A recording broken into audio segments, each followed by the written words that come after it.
ನಮಸ್ಕಾರ. ಧ್ವನಿ ಸಮಾಚಾರಕ್ಕೆ ಸ್ವಾಗತ. ನಾನು ರಶ್ಮಿತಾ. ಮೊದಲಿಗೆ ಮುಖ್ಯಾಂಶಗಳು. ಪ್ರಧಾನಿ ಮೋದಿಯನ್ನು ಭೇಟಿಯಾದ ಸಿಎಂ ಸಿದ್ದು. ದೆಹಲಿಯಲ್ಲಿ ನಡೆಯಿತು ಮಹತ್ವದ ಚರ್ಚೆ. ನಮೋ ಮುಂದೆ ಬೇಡಿಕೆ ಪಟ್ಟಿ ಮುಂದಿಟ್ಟ ಸಿದ್ದರಾಮಯ್ಯ. ಸಂಸತ್ತಿನಲ್ಲಿನ ಭದ್ರತಾ ಲೋಪ ಇದು ಕಳ್ಳತನದಷ್ಟೇ ಅಪಾಯಕಾರಿ. ಪ್ರತಿಪಕ್ಷಗಳ ವಿರುದ್ಧ ಮೋದಿ ವಾಗ್ದಾಳಿ. ದಶಕಗಳಿಂದ ಬಿಜೆಪಿ ಕೊಟ್ಟಿದ್ದು ದುರಾಡಳಿತ. ಯಾರೇ ಅಧಿಕಾರಕ್ಕೆ ಬಂದ್ರೂ ಅಧಿಕಾರ ಮಾತ್ರ ಕಮಲ ಪಾಲಯದ್ದೇ. ಕೇಸರಿ ವಿರುದ್ಧ ಮುನೀರ್ ಕಾಟಿಪ್ಪಳ್ಳ ಕೆಂಡಾಮಂಡಲ. ನಟಿ ಹೇಮಾ ಚೌಧರಿಗೆ ತೀವ್ರ ಅನಾರೋಗ್ಯ. ತೀವ್ರ ನಿಗಾ ಘಟಕದಲ್ಲಿ ನಟಿಗೆ ಚಿಕಿತ್ಸೆ. ಆರೋಗ್ಯ ಸುಧಾರಿಸಲಿ ಎಂದು ಅಭಿಮಾನಿಗಳ ಆರೈಕೆ. ಹುಟ್ಟುಹಬ್ಬ ಆಚರಣೆಗೆ ಹಣ ಕೊಟ್ಟಿಲ್ಲವೆಂದು ಮನೆ ಬಿಟ್ಟು ಹೋದ ವಿದ್ಯಾರ್ಥಿ. ತಂದೆಯ ಮಾತಿಗೆ ಮನನೊಂದು ಮಗನ ಕಠೋರ ನಿರ್ಧಾರ. ಹೊಸಂಗಡಿಯಲ್ಲಿ ಹೀಗೊಂದು ನಾಪತ್ತೆ ಪ್ರಕರಣ.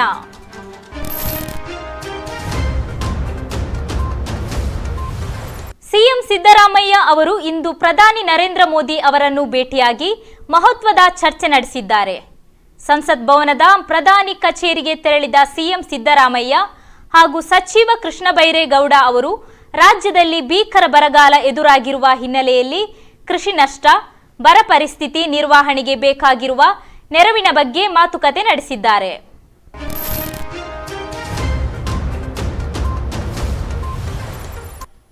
ಸಂಸತ್ತಿನ ಭದ್ರತೆಯನ್ನು ಉಲ್ಲಂಘಿಸಿದವರ ಬೆಂಬಲಕ್ಕೆ ಕೆಲವು ಪಕ್ಷಗಳು ಧ್ವನಿ ಎತ್ತುತ್ತಿವೆ ಎಂದು ಪ್ರಧಾನಿ ಮೋದಿ ಹೇಳಿದರು.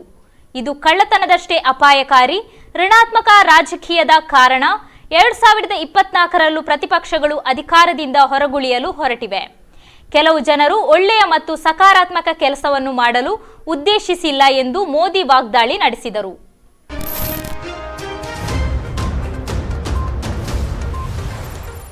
ಉತ್ತರ ಪ್ರದೇಶ ಜ್ಞಾನವಾಪಿ ಮಸೀದಿ ಇರುವ ಸ್ಥಳದಲ್ಲಿ ದೇವಾಲಯವನ್ನು ಪುನಃ ಸ್ಥಾಪಿಸುವಂತೆ ಕೋರಿ ವಾರಣಾಸಿ ನ್ಯಾಯಾಲಯದಲ್ಲಿ ಬಾಕಿ ಇರುವ ಸಿವಿಲ್ ದಾವೆ ನಿರ್ವಹಣೆಯನ್ನು ಪ್ರಶ್ನಿಸಿ ಪುರಾತತ್ವ ಇಲಾಖೆ ನಡೆಸಿದ ವೈಜ್ಞಾನಿಕ ಸಮೀಕ್ಷೆಯನ್ನು ವಿರೋಧಿಸಿ ಸಲ್ಲಿಸಲಾದ 5 ಅರ್ಜಿಗಳನ್ನು ಅಲಹಾಬಾದ್ ಹೈಕೋರ್ಟ್ ನಿನ್ನೆ ಬೆಳಗ್ಗೆ ವಜಾಗೆಯ್ದು ತೀರ್ಪು ನೀಡಿದೆ.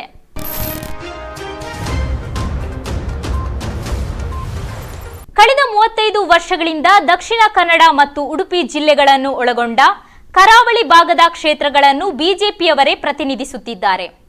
ಯಾವುದೇ ಸರ್ಕಾರ ಬಂದರೂ ಆಡಳಿತ ಬಿಜೆಪಿಯವರ ಕೈಯಲ್ಲಿದೆ. ಆದರೆ ಕಳೆದ 3.5 ದಶಕದ ಅವಧಿಯಲ್ಲಿ ಈ ಬಿಜೆಪಿಯವರ ಪ್ರತಿನಿಧಿಗಳು ದುರಾಡಳಿತ ನಡೆಸಿದರೆ ಹೊರತು ಜನರಿಗೆ ಬೇಕಾದನ್ನು ಏನೂ ಮಾಡಿಲ್ಲ ಎಂದು ಸಿಪಿಎಂ ರಾಜ್ಯ ಸಮಿತಿ ಸದಸ್ಯ ಹಾಗೂ ಡಿವೈಎಫ್ಐ ರಾಜ್ಯ ಅಧ್ಯಕ್ಷ ಮುನೀರ್ ಕಾಟಿಪ್ಪಳ್ಳ ಆರೋಪಿಸಿದರು.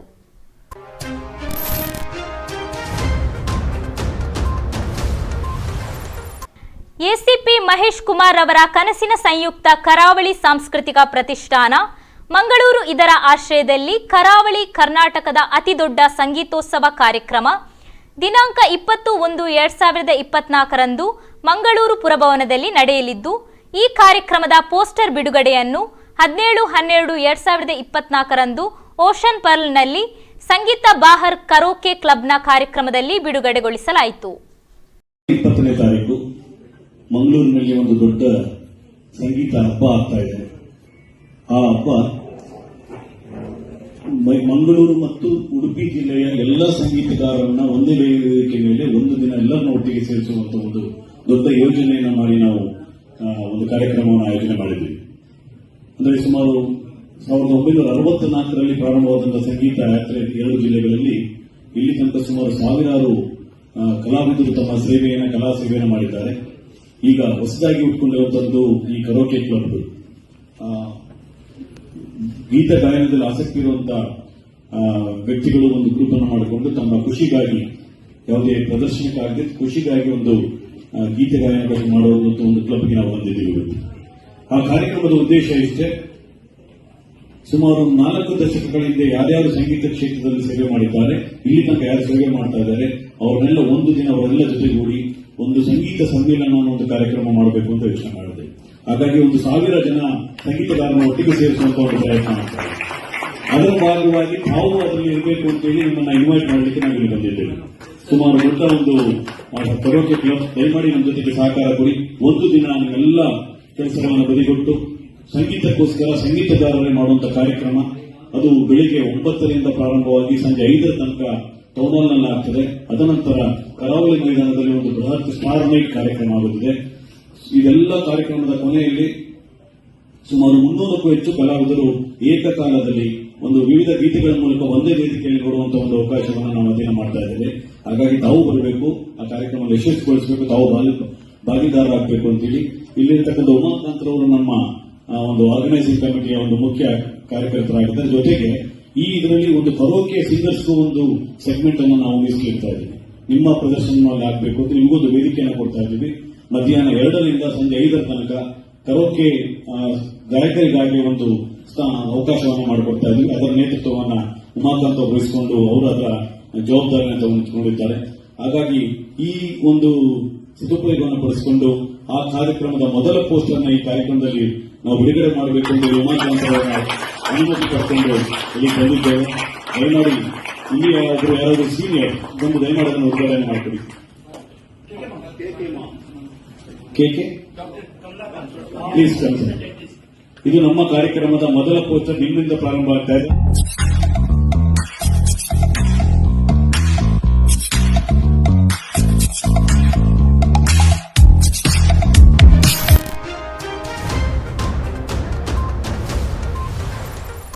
ದಕ್ಷಿಣ ಭಾರತ ಚಲನಚಿತ್ರರಂಗದ ಹೆಸರಾಂತ ನಟಿ ಹೇಮಾ ಚೌಧರಿ ಅವರಿಗೆ ಬ್ರೈನ್ ಹ್ಯಾಮರೇಜ್ ಆಗಿದ್ದು ತೀವ್ರ ನಿಗಾ ಘಟಕದಲ್ಲಿ ಚಿಕಿತ್ಸೆ ನೀಡಲಾಗುತ್ತಿದೆ. ಅವರ ದೇಹ ಚಿಕಿತ್ಸೆಗೆ ಸ್ಪಂದಿಸುತ್ತಿಲ್ಲ ಎಂದು ತಿಳಿದು ಬಂದಿದೆ. 70ರ ದಶಕದಲ್ಲೇ ಚಿತ್ರರಂಗಕ್ಕೆ ಕಾಲಿಟ್ಟ ಹೇಮಾ ಅವರು ಕನ್ನಡ ಸೇರಿದಂತೆ ತೆಲುಗು, ಮಲಯಾಳಂ ಮತ್ತು ತಮಿಳು ಸುಮಾರು 180ಕ್ಕೂ ಹೆಚ್ಚು ಚಿತ್ರಗಳಲ್ಲಿ ಅಭಿನಯಿಸಿದ್ದರು.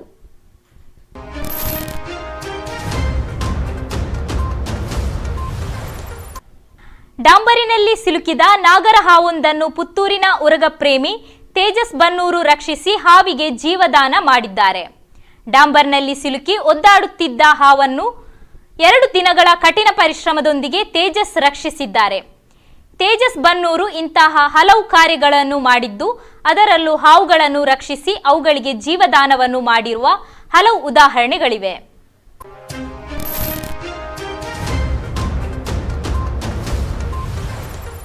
ಕರಾವಳಿಯಲ್ಲಿ ಮೀನುಗಾರಿಕೆಯನ್ನು ನಂಬಿಕೊಂಡು ಅದೆಷ್ಟೋ ಮೀನುಗಾರರ ಕುಟುಂಬಗಳು ಜೀವನ ಸಾಗಿಸುತ್ತಿವೆ.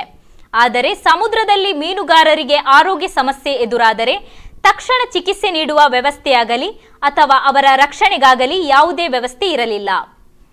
ವಿಧಾನಸಭಾ ಚುನಾವಣೆ ಸಂದರ್ಭ 2 ರಾಷ್ಟ್ರೀಯ ಪಕ್ಷಗಳು ಮೀನುಗಾರರ ರಕ್ಷಣೆಗೆ ಬೋಟ್ ಆಂಬ್ಯುಲೆನ್ಸ್ ಒದಗಿಸುವ ಭರವಸೆ ನೀಡಿದರು. ಅದು ಕೇವಲ ಭರವಸೆಯಾಗಿಯೇ ಉಳಿದಿತ್ತು.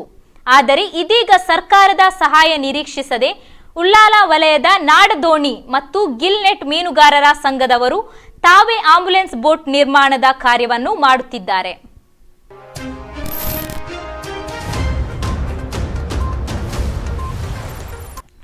ಹುಟ್ಟುಹಬ್ಬ ಆಚರಣೆಗೆ ಹಣ ಕೊಡದ ಕಾರಣಕ್ಕಾಗಿ ವಿದ್ಯಾರ್ಥಿಯೋರ್ವ ಮನೆ ಬಿಟ್ಟು ಹೋಗಿ ನಾಪತ್ತೆಯಾಗಿರುವ ಘಟನೆ ಡಿಸೆಂಬರ್ 15ರ ಬೆಳಗ್ಗೆ ನಡೆದಿದೆ. ನಾಪತ್ತೆಯಾದವರನ್ನು ಉಡುಪಿ ಹೊಸಂಗಡಿ ಗ್ರಾಮದ ಗುರುದಾಸ್ ಎಂಬವರ ಮಗ ಅಭಿಷೇಕ್ ಎಂದು ಗುರುತಿಸಲಾಗಿದೆ.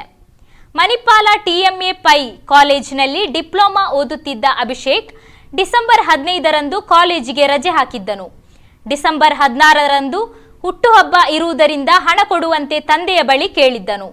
ಆದರೆ ತಂದೆ ಮನೆಯಲ್ಲೇ ಹುಟ್ಟುಹಬ್ಬ ಆಚರಿಸುವುದಾದರೆ ಹಣ ಕೊಡುವುದಾಗಿ ಹೇಳಿದ್ದರು. ಇದೇ ವಿಚಾರದಲ್ಲಿ ಆತ ಮನೆಯಿಂದ ಹೋದವನು ಈವರೆಗೂ ವಾಪಸ್ಸು ಬಾರದೆ ನಾಪತ್ತೆಯಾಗಿದ್ದಾನೆ ಎಂದು ತಿಳಿದು ಬಂದಿದೆ.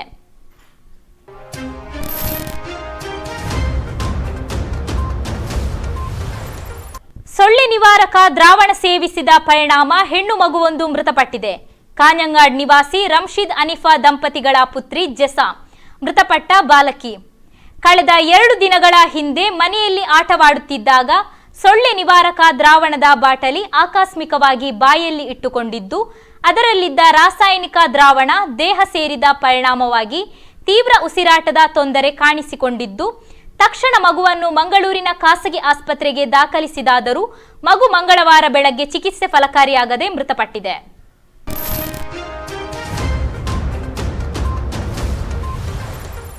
ಕಡಂಬಾರ್ ಶ್ರೀ ಮಹಲಿಂಗೇಶ್ವರ ಕುಣಿತ ಭಜನಾ ಸಂಘ ಇದರ ಭಜನಾ ಸಂಭ್ರಮ ಕಾರ್ಯಕ್ರಮದ ಅಂಗವಾಗಿ ನೃತ್ಯ ವೈವಿಧ್ಯ ಹಾಗೂ ಕುಣಿತ ಭಜನಾ ಕಾರ್ಯಕ್ರಮ ಶ್ರೀ ಮಹಾವಿಷ್ಣುಮೂರ್ತಿ ದೇವಸ್ಥಾನ ಕಡಂಬಾರಿನಲ್ಲಿ ಮಕ್ಕಳ ನೃತ್ಯ ಭಜನೆಯೊಂದಿಗೆ ಭಾನುವಾರ ನಡೆಯಿತು.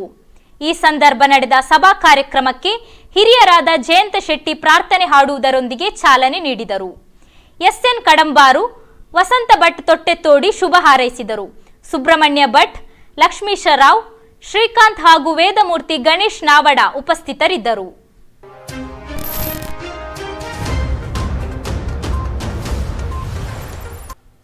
ಹಟ್ಟಿಯ ಹೊರಗಡೆ ಕಟ್ಟಿ ಹಾಕಿದ್ದ ಸಣ್ಣ ಕರುವೊಂದನ್ನು ಚಿರತೆ ಕೊಂದು ತಿಂದ ಘಟನೆ ಪುಂಜಳಕಟ್ಟೆ ಪೊಲೀಸ್ ಠಾಣಾ ವ್ಯಾಪ್ತಿಯ ನೈನಾಡು ಎಂಬಲ್ಲಿ ಇಂದು ನಡೆದಿದೆ. ನೈನಾಡು ವಿಠಲಶೆಟ್ಟಿ ಎಂಬವರ ಮನೆಯ 6 ತಿಂಗಳ ಕರುವನ್ನು ಚಿರತೆ ಕೊಂದು ಅರ್ಧ ತಿಂದು ಹಾಕಿದೆ. ಮನೆಯ ಸಮೀಪದಲ್ಲಿರುವ ಹಟ್ಟಿಯ ಹೊರಗಡೆ ಈ ಒಂದು ಕರುವನ್ನು ಕಟ್ಟಿ ಹಾಕಲಾಗಿತ್ತು.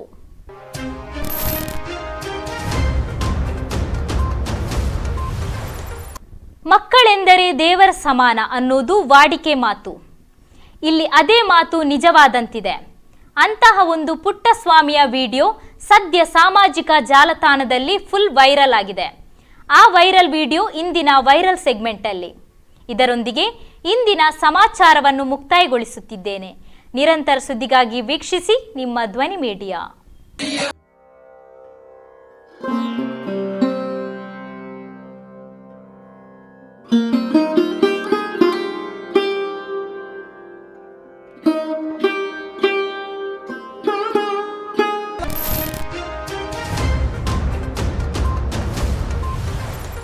ನಿಮ್ಮ ನೆಚ್ಚಿನ ಧ್ವನಿ ಮೀಡಿಯಾ ಆಪ್ ಇದೀಗ ಗೂಗಲ್ ಪ್ಲೇಸ್ಟೋರ್ನಲ್ಲಿ ಲಭ್ಯವಿದೆ.